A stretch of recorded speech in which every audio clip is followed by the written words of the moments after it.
पहले आपको दो छोटी छोटी बातों का ध्यान रखना है, बिल्कुल छोटी छोटी सी माइनर बातें हैं। वो क्या क्या है? नंबर 1, जब मैं लेम्मा की बात करते हैं, कोई नंबर है a greater than b, positive integer की बात कर रहे हैं हम, a को डिवाइड करेंगे b से, तो यहाँ पे क्वोशिएंट q आएगा और यहाँ पे रिमाइंडर मैंने मान लिया r। q 0 भी हो सकता है, r 0 भी हो सकता है, लेकिन जो मेन कंडीशन है वो क्या है कि जो रिमाइंडर है वो डिवाइजर से हमेशा छोटा रहेगा, और रिमाइंडर 0 भी हो सकता है या 0 से बड़ा। मेन कंडीशन आपको ये याद रखनी है। अगर मैं आपको ये कहता हूँ कि मैंने किसी नंबर को 2 से डिवाइड किया, जैसे मैंने कोई नंबर है a, पॉजिटिव इंटीजर है, इसको मैंने 2 से डिवाइड किया, तो जो रिमाइंडर मेरे पास आएगा यहाँ पे कोई ना कोई तो नंबर आएगा क्वोशिएंट, और ये रिमाइंडर है। तो रिमाइंडर की जो वैल्यूज हैं वो क्या क्या हो सकती हैं? या तो वो 0 हो सकती है, या वो क्या हो सकती है 1, क्योंकि मैंने कहा था कि रिमाइंडर की जो वैल्यू है ना वो या तो 0 होगी या 0 से बड़ी और b से क्या होगी छोटी, मीन्स डिवाइजर से कम होगी, डिवाइजर के इक्वल भी नहीं हो सकती। तो जब मैं 2 से डिवाइड करूंगा तो रिमाइंडर की वैल्यू क्या क्या आ सकती है? या तो 0 आएगी या 1 आएगी। और देखते हैं, मैंने किसी नंबर को, कोई पॉजिटिव नंबर है a, मैंने इसको 3 से डिवाइड किया, तो यहाँ तो मान लो कोई नंबर आया q, तो यहाँ पे आएगा रिमाइंडर। अब जो रिमाइंडर है इसकी वैल्यू क्या क्या हो सकती हैं बताइए? जब 3 से डिवाइड करूंगा तो रिमाइंडर की वैल्यू क्या क्या आ सकती हैं? What are the possible values of r? या तो 0, आइदर 0 और 1 और 2। क्या r की वैल्यू 3 हो सकती है? नहीं हो सकती, ठीक है। नेगेटिव हो सकती है? नहीं हो सकती। 0 हो सकती है? यस। 1 yes, 2 yes. और देखते हैं, किसी नंबर को मैंने डिवाइड किया 4 से, तो यहाँ तो कोई ना कोई क्वोशिएंट आएगा, कोई भी नंबर है आपका, यहाँ रिमाइंडर आएगा। तो रिमाइंडर की पॉसिबल वैल्यूज क्या होती हैं जब मैं 4 से डिवाइड करूँगा? तो या तो 0 या 1, 2 या 3। तो ये पॉसिबल वैल्यूज होगी बेटे आर की। तो इस कंसेप्ट पे ध्यान रखना बेटा। दूसरी चीज़, मैं ये कहता हूँ कि कोई भी नंबर आपका, कोई भी नंबर है, मान लो 12, और मैंने कहा ये 4 से डिवाइड होता है, इसका मतलब क्या हुआ कि 4 इसका फैक्टर होगा। यही तो मीनिंग हुआ इसका। अगर 4 से डिवाइड होता है तो 4 इसका फैक्टर हुआ, ठीक है। तो कोई नंबर जब किसी दूसरे नंबर से डिवाइड होता है, इट मीन्स वो नंबर उस गिवन नंबर का फैक्टर होगा। जैसे मैंने कहा कोई इवन नंबर है। अब इवन नंबर की डेफिनेशन क्या होती है? A number which is divisible by 2, वही तो इवन नंबर होता है। मैं कहता हूँ कोई इवन नंबर है, it means it is divisible by 2। We can say that 2 is a factor of that number. जैसे मैंने कहा 14, ये इवन है, इसका मीनिंग क्या हुआ? ये 2 से डिवाइड होता है, तो इसका मीनिंग ये हो गया कि जो 2 है वो इसका फैक्टर है, तभी तो डिवाइड होगा ना। ऐसे मैं कहता हूँ ओड नंबर। ओड नंबर की डेफिनेशन क्या होती है? Which is not divisible by 2, A number which is not divisible by 2, वही तो ओड नंबर होता है। तो इसका मीनिंग ये हुआ कि जो 2 है वो उस नंबर का फैक्टर नहीं मिलेगा। तो जो नंबर जिससे डिवाइड होता है, डेफिनेटली जिस नंबर से वो डिवाइड होगा वो नंबर गिवन नंबर का फैक्टर होता है। एक तो रिमाइंडर वाला कंसेप्ट ध्यान रखना, और एक ये फैक्टर वाला ध्यान रखना, और A to Z क्वेश्चन आपके बहुत आसानी से हो जाएंगे। मैं 1 by 1 स्टार्ट करता हूँ बेटा। इसमें थोड़ा सा मैं एक्सरसाइज से हटके चल रहा हूँ, इसमें मैं 1 by 1 स्टार्ट कराऊंगा। सबसे पहला क्वेश्चन इसमें हम करेंगे 2 से डिविजिबिलिटी वाला क्वेश्चन, फिर 3 से, फिर 4 से, फिर आएंगे अपना 6 पे। क्वेश्चन है बेटा, शो डैट, प्रॉपर्टी से रिलेटेड क्वेश्चन कर रहा हूँ मैं। फर्स्ट क्वेश्चन इसमें मेरा है, show that any positive, positive कैसे लिखूंगा बेटा? प्लस लगा के VE कर दूंगा, तो positive even integer is of form 2Q and positive odd integer is of form 2Q + 1। ये क्वेश्चन है जी। We are to show that any positive even integer, जो पॉजिटिव इवन इंटीजर होता है वो 2Q फॉर्म का होता है। ये मैंने पहले बोला था। इवन नंबर 2 से डिवाइड होता है, इसका मतलब 2 इसका फैक्टर है, तो 2 से डिवाइड होगा पक्का। और ओड जो हो 2 से डिवाइड नहीं होता, मीन्स 2 से मल्टीप्लाई किया यहाँ पे 2 × Q, लेकिन रिमाइंडर बच गया 1, तो 2 से डिवाइड नहीं होता, तो वो ओड बन जाएगा। वो तो हमारे को वैसे तो पता है, लेकिन हमारे को शो करना है यूक्लिड डिवीजन लेमा का यूज़ करके। देखते हैं कैसे। एक छोटी सी बात देखो बेटा, मैं आपको थोड़ा सा एक बार एग्जाम्पल के थ्रू बता देता हूँ आपको। वैसे बेसिकली जैसे मैंने कोई इवन नंबर लिया 2, क्या 2 से डिवाइड हो जाएगा? 2 × 1 = 2, 0 पक्का हो जाएगा ना। तो क्या मैं इस डिविडेंड को लिख सकता हूँ? Divisor into quotient plus remainder 0 है, कोई लिखने की ज़रूरत नहीं है। मैंने कहा 4, ये 2 से डिवाइड हो जाएगा, 2 2 जा 4, रिमाइंडर आया बेटा 0। तो 4 आपका इवन है, तो 4 को मैं क्या लिखूँगा अब यहाँ पे 2 इंटू 2। ऐसे मान लो मैंने एक नंबर लिया 6 इवन, 2 से डिवाइड करो, 2 3 जा 6, रिमाइंडर आया 0। तो 6 को मैं लिख सकता हूँ 2 इंटू 3। तो ये आपका इवन नंबर है, इवन, ठीक है।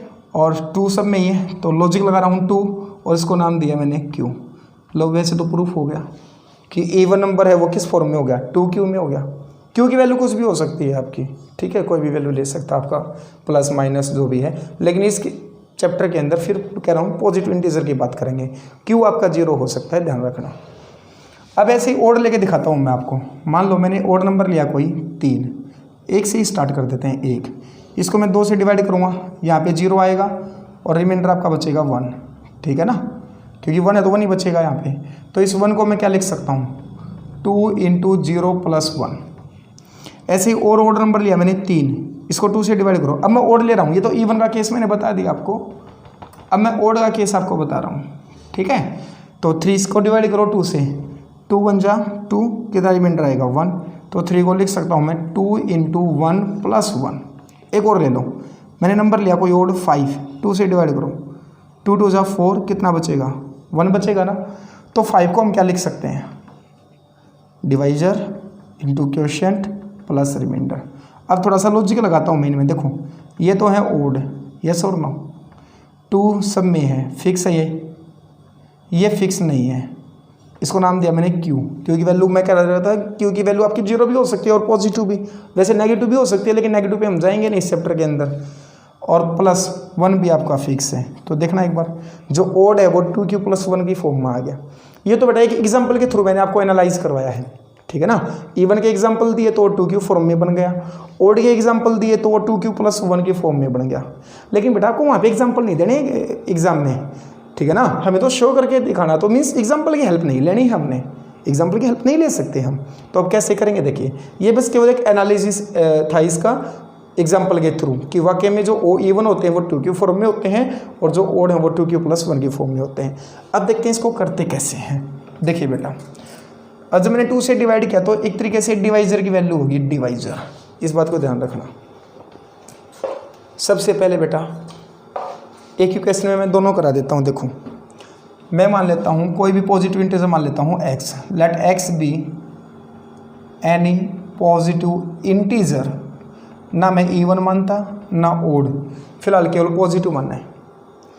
अब यहाँ पे जो b की वैल्यू मीन्स जो डिवाइजर है वो आपका जो q के साथ मल्टीप्लाई में है, ये होता है बेटा b, जिसको आप डिवाइजर बोलते हैं लेम्मा में जब आप यूज करते हैं। तो ये हो गया बेटा 2, ठीक है।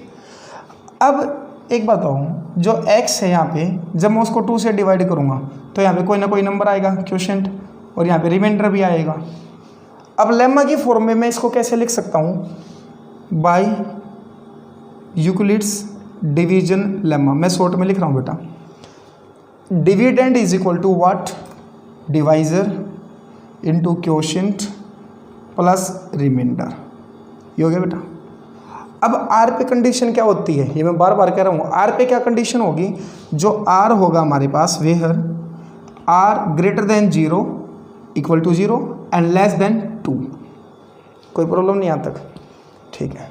अब R की पॉसिबल वैल्यूज लिख लो यहाँ पे, possible values of R, possible values of R क्या क्या बनेंगी, या तो 0 हो सकता है या 1 हो सकता है। अब 1 बाई 1 यहाँ पे पुट करो बेटा, एक बार 0 पुट करो और एक बार 1 पुट करो। तो पॉसिबल वैल्यूज ऑफ x की वैल्यू क्या क्या बनेगी, जब मैं 0 रखूँगा तो ये हो जाएगी 2Q प्लस 0, लिखने की ज़रूरत नहीं है। या x की और वैल्यू क्या हो सकती है, जब 1 रखूँगा तो 2Q प्लस 1। ये है वैल्यू किसकी बेटा, x की। जब x को 2 से डिवाइड किया जाएगा, दोनों पॉजिटिव इंटीजर हैं, तो x की पॉसिबल वैल्यूज हो सकती हैं 2Q और 2Q प्लस 1। अब x था केवल पॉजिटिव इंटीजर। अब मैं यहाँ पर केस बनाता हूँ बेटे, केस क्या क्या बनाऊँगा देखो ध्यान से। एक बार तो लेंगे x को even number, x is positive even. जब x पॉजिटिव इवन इंटीजर होगा तो आप मेरे को बता सकते हैं इसमें से ये वैल्यू आएगी या ये वैल्यू आएगी। इवन का मतलब होता है 2 से डिवाइड होना, 2 उसका फैक्टर हो जाना। तो कौन से में है 2 फैक्टर कंप्लीट, तो यही तो है 2 इंटू क्यू, तो 2 फैक्टर बन गया ना, तो x की फॉर्म बनेगी केवल 2q। अब दूसरे केस में क्या होगा, when x is positive odd integer, positive odd integer. अब ऑड का मतलब क्या होता है, 2 से कंप्लीट डिवाइड नहीं होना। अब यहाँ पे देखो ये तो 2 से कंप्लीट डिवाइड होगा क्योंकि यहाँ पे रिमाइंडर कुछ बचा ही नहीं। अब यहाँ पे जब 2 से किया 2 इंटू क्यू प्लस 1, तो रिमाइंडर भी आपका बच गया। मीन्स आप ये कह सकते हैं कंप्लीट में से क्या 2 कॉमन आया, ऐसे देख लो आप, जब कंप्लीट में से 2 कॉमन आ जाएगा तो 2 फैक्टर बन जाएगा। क्या आता है पूरे में से 2 कॉमन, नहीं आता ना, तो यहाँ पे बचेगा आपका रिमाइंडर। तो x की फॉर्म बनेगी, ओड है ना तो 2 से डिवाइड नहीं होना, तो आपकी बनेगी 2q प्लस 1। यही प्रूफ करना था कि जब आपका पॉजिटिव इवन इंटीजर होगा तो वो 2q फॉर्म में बनेगा, और जो पॉजिटिव ऑड इंटीजर होगा तो 2q प्लस 1 फॉर्म में होगा। बिल्कुल सिंपल सा कंसेप्ट है। इसमें आप एक बात और भी याद रखें बेटा, इस रिजल्ट को याद भी रख लें। कोई भी आपका इवन इंटीजर है वो 2q फॉर्म में होगा। क्यों कोई ज़रूरी नहीं है, यहाँ पे कोई भी आप नंबर ले लें, पॉजिटिव होल नंबर कह सकते हैं क्योंकि 0 वैल्यू इसकी हो सकती है। आप यहाँ पे m ले लें, n ले लें, q ले लें, t ले लें, p ले लें, कुछ ले सकते हैं, q कोई फिक्स नहीं है। तो जब इवन होगा तो 2q फॉर्म में होगा और ऑड होगा तो 2q प्लस 1 फॉर्म में होगा। तो ये तो है 2 का केस, ठीक है। अब करते हैं 3 का केस। देखिए बेटा,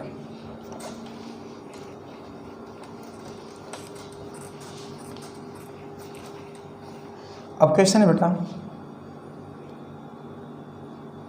show that any positive integer, ना इवन ना ऑड, ध्यान रखना, positive integer is of form 3q और 3q प्लस 1 और 3q plus 2 where q is some integer. ठीक है जी, ये क्वेश्चन है कि हमें शो करना है कि जो पॉजिटिव इंटीजर है वो किस फॉर्म में होगा, 3q या 3q प्लस 1 और या 3q प्लस 2। बेटा आज की वीडियो में केवल 3 तक ही कराऊंगा, और ध्यान रखना ये काफ़ी इंपॉर्टेंट होगा ये वाला 3 वाला, और इसी जैसे ये कंप्लीट होगा इसी के साथ रिलेटेड 2 क्वेश्चन और कराऊंगा, उनमें से एक आने के पूरे चांस हैं पेपर में। ठीक है, तो देखते हैं क्या। कोई भी पॉजिटिव इंटीजर मान लेते हैं, let x be any positive integer. x मैंने कोई भी पॉजिटिव इंटीजर कंसिडर किया बेटे, विद डिवाइजर मैंने ले लिया यहाँ पे, अब q के साथ मल्टीप्लाई में क्या है 3, लेमा की फॉर्म अगर लगाएं तो ये हो जाएगा BQ प्लस R, ठीक है ना। तो b की वैल्यू मैंने ले लिया यहाँ पर 3। तो इसका मीनिंग क्या हुआ कि जब मैंने x को डिवाइड किया 3 से, तो एक तो क्वेश्चन आएगा यहाँ पे, कोई ना कोई रिमाइंडर आएगा। तो यहाँ पे लेमा लगा दो बेटा, तो by Euclid's division lemma, x को क्या लिख सकता हूँ मैं, x को हम लिख सकते हैं 3 इंटू क्यू प्लस R। अब बता सकते हैं आप रिमाइंडर पे क्या कंडीशन रहेंगे, जो रिमाइंडर होगा हमारे पास वेयर R जो है वो 0 या 0 से बड़ा और 3 से छोटा। कंडीशन यही तो रहेगी ना R पे, यही कंडीशन मेन है बेटा। तो पॉसिबल वैल्यूज़ क्या होगी हमारे पास R की, पॉसिबल वैल्यूज़ ऑफ R ये होगी 0, 1 और 2, 3 नहीं हो सकता। तो x की वैल्यू क्या होगी, पॉसिबल वैल्यूज़ ऑफ x। जब मैं यहाँ पे R की वैल्यू 0 रखूँगा तो मेरे पास बनेगा 3q प्लस 0, 3q बनेगा। और क्या हो सकता है, R की जगह 1 रख दो तो ये बन जाएगा 3q प्लस 1। और क्या हो सकता है, R की जगह 2 रख दो और 3q प्लस 2। यही तो प्रूफ करना था, हो तो गया। कोई भी पॉजिटिव इंटीजर है, आपकी बार ना इवन बोला ना ऑड बोला, खाली पॉजिटिव इंटीजर है वो इस फॉर्म में होना चाहिए, 3q प्लस 1 3q प्लस 2 हो गया, 3q प्लस 1 और 3q प्लस 2 कंप्लीट। ये भी आप याद रखें, ये रिजल्ट आपको याद रखने हैं। 2 रिजल्ट मैं आपको बोल रहा हूँ जो आपको हमेशा याद रखने हैं। कोई भी पॉजिटिव इवन इंटीजर वो 2q फॉर्म का होता है, और पॉजिटिव ऑड इंटीजर वो 2q प्लस 1 फॉर्म का होता है। और जब किसी नंबर को कोई भी आपका पॉजिटिव इंटीजर है, जब मैं डिवाइजर भी 3 लेता हूँ तो उसकी फॉर्म होती है आइदर 3q और 3q प्लस 1 और 3q प्लस 2, ये ध्यान रखें बेटा। अब इसी पे करेंगे कुछ 1-2 क्वेश्चन और कराऊंगा मैं, 2 क्वेश्चन और कराऊंगा इसी से रिलेटेड, फिर बेटा आपको प्रैक्टिस करनी है, ठीक। चलो बेटा नेक्स्ट करते हैं, उसी कंसेप्ट के साथ करेंगे। अब हमारे पास show that square of any positive integer is of form 3m, या कुछ भी बोल देगा, क्यों बोल देगा, और 3m+1। ठीक है बेटा, चलो देखते हैं इसको। सबसे पहले कोई पॉजिटिव इंटीजर हम मान लेते हैं। Let x be any positive integer, और मैं डिवाइजर मान लेता हूँ 3 यहाँ पे, विद डिवाइजर मीन्स b = 3, मीन्स मैंने x को डिवाइड किया 3 से, तो यहाँ पे क्वोशिएंट और यहाँ पे आपका रिमाइंडर। लॉन्ग डिवीजन है तो यूक्लिड डिवीजन लेमा से क्या लिख सकता हूँ, by using Euclid division lemma, तो x को क्या लिख सकता हूँ 3q + r। जो हमारे पास r होगा वेहर r की वैल्यू जो होगी या 0 होगी, 1 होगी, या आप कह सकते हैं 2 होगी। सिंपली मैंने आपकी बार वैल्यू लिख दी। तो यहाँ पे x की वैल्यूज क्या होंगी, therefore x can be, x की वैल्यू क्या होगी, 0 जब रखूँगा तो 3q, वही पिछले वाला क्वेश्चन दोबारा हो गया यहाँ पे एक तरीके से, और 1 रखेंगे तो 3q + 1, और जब 2 रखूँगा तो 3q + 2। तो ये हमारे पास x की 3 पॉसिबल वैल्यू आ गई। लेकिन अब हमारे को ये x की वैल्यू नहीं दिखानी, अब हमारे को क्या शो करना है कि इस कोई भी पॉजिटिव इंटीजर है उसका जो स्क्वायर होगा, पॉजिटिव इंटीजर का स्क्वायर है, यहाँ पे डालेंगे स्क्वायर बोला मैंने, square of any positive integer means x square, वो किस फॉर्म का होगा, केवल 2 का, या तो 3 से कंप्लीट डिवाइड हो जाएगा, या कंप्लीट डिवाइड ना होकर रिमाइंडर 1 बचेगा। देखते हैं कैसे, 1 बाय 1 लेते हैं। केस फर्स्ट में हम क्या करेंगे, केस फर्स्ट, ऐसे ही ये केस सेकंड, और यहाँ पे कर रहा हूँ मैं केस थर्ड। केस फर्स्ट में मैं x को लेता हूँ 3q, x की 3 वैल्यू है ना, 3q है, 3q + 1, 3q + 2। अब मेरे को x को शो नहीं करना, मेरे को उसका स्क्वायर शो करना है, तो स्क्वायरिंग कर दो बोथ साइड। तो x स्क्वायर = 3 का स्क्वायर करेंगे तो ये इसका स्क्वायर कर दें, 3 का स्क्वायर 9, और ये q स्क्वायर। अब ये देखो बेटा, यहाँ से क्या 3 कॉमन आता है, 3 × 3q स्क्वायर। अब ये देखो q आपका इंटीजर था, इंटीजर का स्क्वायर कोई इंटीजर, और उसकी मल्टीप्लाई 3 के साथ करूँगा, वो कोई ना कोई इंटीजर आएगी ना, तो ये मीन्स x स्क्वायर = 3 × m, ये बन गया आपका। और मैंने जो m को लिया है यहाँ पे, वे हर m जो होगा वो आपका है 3q स्क्वायर, मीन्स m भी आपका कोई ना कोई आपका इंटीजर है। क्यों है इंटीजर, इंटीजर का स्क्वायर इंटीजर ही आएगा, और उसकी इंटीजर की मल्टीप्लाई 3 के साथ करूँगा तो इंटीजर ही आपका आएगा, और जब उस इंटीजर की मैं 3 के साथ मल्टीप्लाई करूँगा तो 3 से कंप्लीट डिवाइड हो जाएगा। तो इसको मैंने m नाम दे दिया, कोई रिमाइंडर तो बचा ही नहीं यहाँ पे, तो x स्क्वायर = क्या हो गया 3m, और m को क्या नाम दिया बेटा 3q स्क्वायर। तो यहाँ पे हमने देखा कि जो x था ये 3q था, इसका जो स्क्वायर है वो 3m फॉर्म में हो गया। m है तो फिर बेटा m में ही दिखाना है, यहाँ पे q होता तो फिर q में ही दिखाते, फिर मैं यहाँ पे अलग नंबर मान लेता कोई। अगला स्टेप देखते हैं। अब मैं x को क्या लेके चल रहा हूँ 3q + 1, मेरे को तो इसका स्क्वायर शो करना है, स्क्वायर करेंगे तो x स्क्वायर = क्या बनेगा 3q + 1 का होल स्क्वायर। आइडेंटिटी ओपन करो, a + b square, a square तो 9q square plus 2ab, 2 × 1 = 2, 3 × 6q + 1। अब देखो बेटा, यहाँ से तो 3 कॉमन आ चुका है, 3 कॉमन आ गया ना, अंदर क्या बचा 3q स्क्वायर प्लस 3 × 2 = 6q और +1। अब +1 बच गया अलग से, ये इंटीजर है कंप्लीट, इसको मैंने नाम दिया m, तो 3m + 1 ये हो गया x स्क्वायर। तो यहाँ पे मेरे पास जो नंबर था पॉजिटिव नंबर, उसका स्क्वायर किस फॉर्म में आ गया 3m + 1, और मेरे से वो यही प्रूफ करवा रहा है कि जो स्क्वायर है ना पॉजिटिव इंटीजर का, वो या तो 3m की फॉर्म में होना चाहिए या आपका 3m + 1 की फॉर्म में होना चाहिए।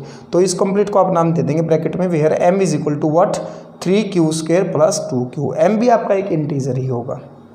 केस थर्ड में बेटा अब ये वैल्यू लेके देखेंगे x की, 3q + 2, स्क्वायरिंग शो करनी है, स्क्वायर कर दो बेटा। x स्क्वायर = 3q प्लस 2 का होल स्क्वायर क्या बनेगा 9q स्क्वायर, 2ab 2 2 4 3 12 और 2 2 4। अब देखो बेटा, क्या मैं इस 4 को ऐसे लिख दूँ, 4 को 3 + 1, कोई प्रॉब्लम तो नहीं है क्योंकि 3 कॉमन लेना बेटा मेरे को, या तो इस फॉर्म का आना चाहिए आंसर या इस फॉर्म का आना चाहिए। तो यहाँ से देखूंगा तो मैं 3 कॉमन आ चुका है, 3 कॉमन आते मेरे पास क्या बचेगा 3q स्क्वायर, 3 4 12 और 3 1 3 और प्लस के 1। इस देखो इंटीजर है इंटीजर है इंटीजर है, ऐड करूँगा तो इंटीजर ही आएगा, इसको नाम दे लो m। तो एक्स स्क्वायर क्या आ गया मेरे पास 3m प्लस ये 1 बच गया। तो m की वैल्यू क्या है यहाँ पे, ये है आपके पास m की वैल्यू, कोई इंटीजर है 3q square plus 4q plus 1। तो हमने तीनों केस में देखा, एक बार 3q लेके देखा, एक बार 3q प्लस 1 और एक बार 3q प्लस 2। तो तीनों केस में जो स्क्वायर है इनका या तो वो 3m की फॉर्म में आया है या 3m प्लस 1 की फॉर्म में आया है, और यही आपको शो करना था। स्क्वायर कहता हो स्क्वायर कर दो, क्यूब कहता हो तो क्यूब कर दो, कोई प्रॉब्लम ही नहीं है। ठीक है, तो काफ़ी इंपॉर्टेंट क्वेश्चन है बेटा ये। एक बार रिपीट कर देता हूँ, x की वैल्यू क्या क्या आ जाएंगी जब 3 से डिवाइड करूँगा, तो x की वैल्यू क्या क्या हो सकती है 3q प्लस 1 या 3q प्लस 2। अब उसने कहा कि x नहीं शो करना आपको इसका स्क्वायर शो करके दिखाना है, वो 3m और 3m प्लस 1 की फॉर्म में आ। तो पहले केस में x को 3q कंसिडर किया, दूसरे केस में 3q प्लस 1, तीसरे में 3q प्लस 2। तो तीनों केस में करके दिखाना है, तीनों में स्क्वायर करें। अगर 3 कंप्लीट कॉमन आता है तो दी बेस्ट है, कॉमन नहीं आता तो एक रिमाइंडर बचना चाहिए बस। अगर पूरे में से 3 कॉमन नहीं आता है तो एक रिमाइंडर बचना चाहिए। यहाँ पे पूरे में से 3 कॉमन नहीं आता तो एक रिमाइंडर बचना चाहिए। अगर पूरे में से 3 कॉमन आ गया तो और अच्छी बात है, अगर 3 पूरे में से कॉमन आ गया तो 3m की फॉर्म में हो जाएगा, और कॉमन नहीं आता तो प्लस 1 रिमाइंडर आपका बचना चाहिए। तो ये था बेटा क्वेश्चन। इसी के साथ एक क्वेश्चन और आता है बेटा जो काफ़ी इंपॉर्टेंट क्वेश्चन है, बहुत ज़्यादा इंपॉर्टेंट क्वेश्चन है, बिल्कुल सेम है बेटा इसी के रिगार्डिंग। और ये जो क्वेश्चन अभी भी मैंने करा है ये आपकी एनसीईआरटी का फर्स्ट एक्सरसाइज का 4th क्वेश्चन भी है। अब एनसीईआरटी की फर्स्ट एक्सरसाइज आपके लिए कोई ज़्यादा बड़ी बात नहीं, आप कर सकते हैं। अब सबसे इंपॉर्टेंट क्वेश्चन करा रहा हूँ मैं इस एक्सरसाइज का, शो डैट क्यूब भी तो आ सकता है of any positive integer is of form 9m और 9m प्लस 1 और 9m plus 8 for some integer m, some integer m। ये क्वेश्चन है। m की वजह यहाँ पे क्यूब भी आ सकता है, कोई प्रॉब्लम नहीं है। उसने कहा कि cube of any positive integer, किसी भी पॉजिटिव इंटीजर अगर आप क्यूब करेंगे, कोई भी आप पॉजिटिव इंटीजर लें, 1 लें, 2 लें, 3 लें, 4 लें, 5 लें, कुछ भी आप लें, ये 3 फॉर्म है, इनमें से ही आएगा और m भी कोई इंटीजर होगा। चलो देखते हैं, मान लेते हैं let x be any positive integer with b। अब ये b यहाँ पे कंसिडर करना है आपको, मेन प्रॉब्लम यही आती है। अब सुनो बेटा, मैं दोनों तरीके से आपको बता रहा हूँ। तो यहाँ पे b कितना हो गया बेटा 9, b कितना हो जाएगा 9। अब अगर आप b 9 लेते हैं तो आप कैसे करोगे इस क्वेश्चन को, x को हम क्या लिख सकते हैं 9q प्लस r, मीन्स आपने x लिया, यहाँ पे 9 लिया, यहाँ पे q आएगा और यहाँ पे r आएगा, और r की वैल्यू जो है वो 0 है, 0 से बड़ी और 9 से छोटी।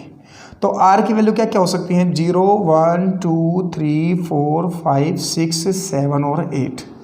तो यहाँ पे x की वैल्यू क्या क्या हो जाएंगी, एक तो 9q या क्या हो जाएगी 9q प्लस 1 या 9q प्लस 2 या 9q plus 3, 9q plus 4, 9q plus 5, 9q plus 6, 9q plus 7 और 9q प्लस 8।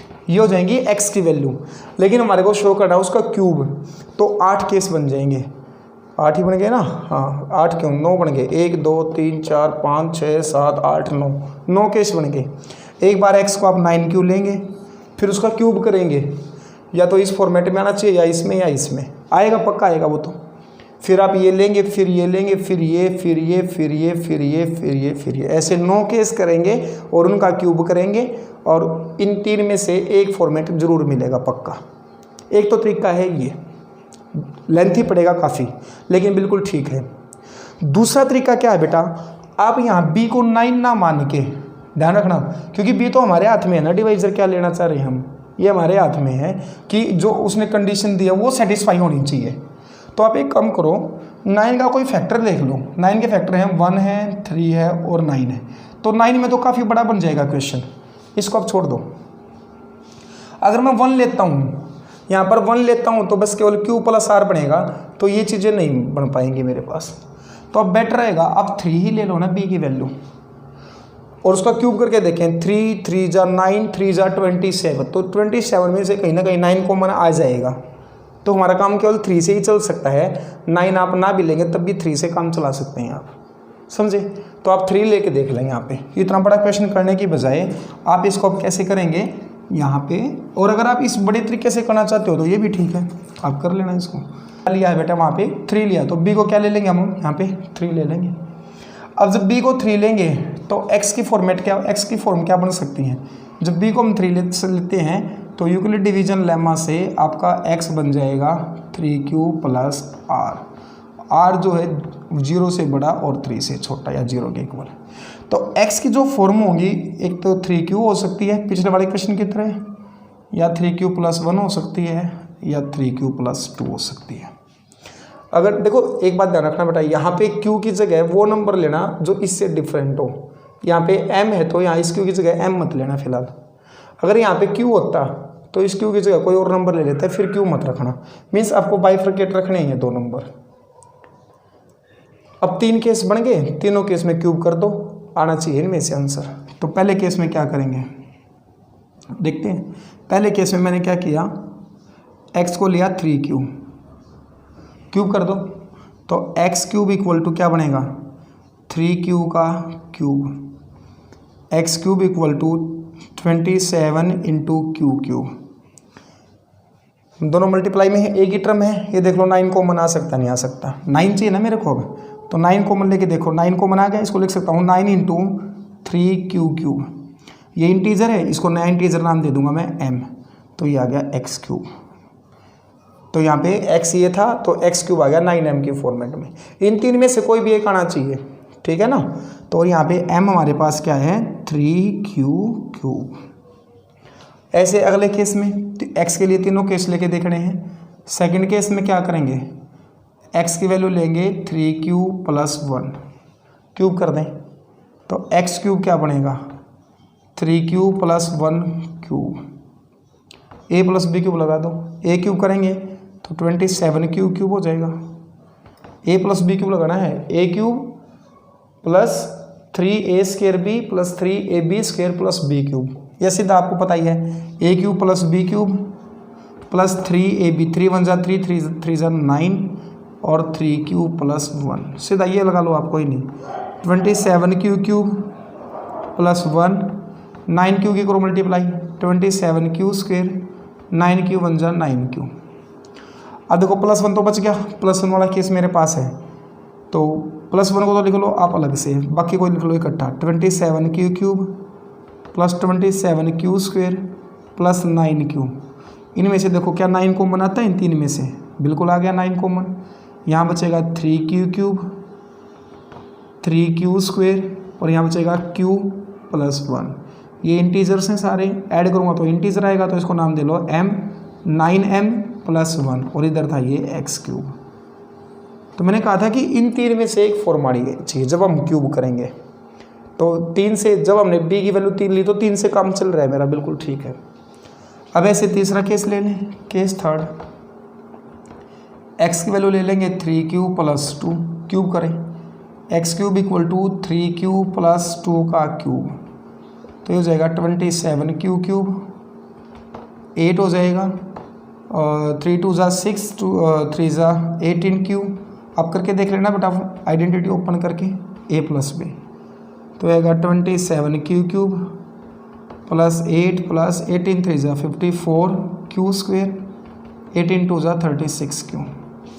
अब प्लस 8 अलग से दिखाई दे रहा है, इसको आप अलग से लिख लें प्लस 8 को, बाकी लिखो 27q cube plus 54q square plus 36q। ये देखो इसमें से 9 कॉमन आता है क्या पूरे में से? बिल्कुल आता है 9 कॉमन। जैसे 9 कॉमन लेंगे तो ये हो जाएगा 3 9 6 54 और 9 4 और प्लस 8, और इस पूरे इंटीजर को नाम दे दिया मैंने m, 9m प्लस 8, और ये था x³। तो जब आपने डिवाइजर की वैल्यू 3 ली है तो 3 लेते ही हमारे ये सारे केस कंप्लीट हो तो गए, तो आपको 9 वाला केस लेने की जरूरत नहीं पड़ेगी। 9 से छोटा डिवाइजर चेक करके देख लें जिसमें 3 आ जाएं, और सबसे बेस्ट रहता है कि 9 के फैक्टर में से ही आप उठा लें, फैक्टर में से ही उठा लें, और वही फैक्टर लेना जिसमें कम कैलकुलेशन हो और आपका तीनों के केस आपके शो हो जाए। तो ये काफ़ी इंपॉर्टेंट क्वेश्चन है बेटा ये वाला।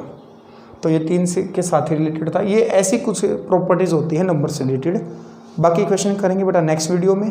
अब आप इस वीडियो की हेल्प से 1.1 और उसके एग्जाम्पल एनसीईआरटी से बहुत आसानी से कर सकते हैं। ये एनसीईआरटी का क्वेश्चन नंबर 5 भी था। ओके बेटा, थैंक यू।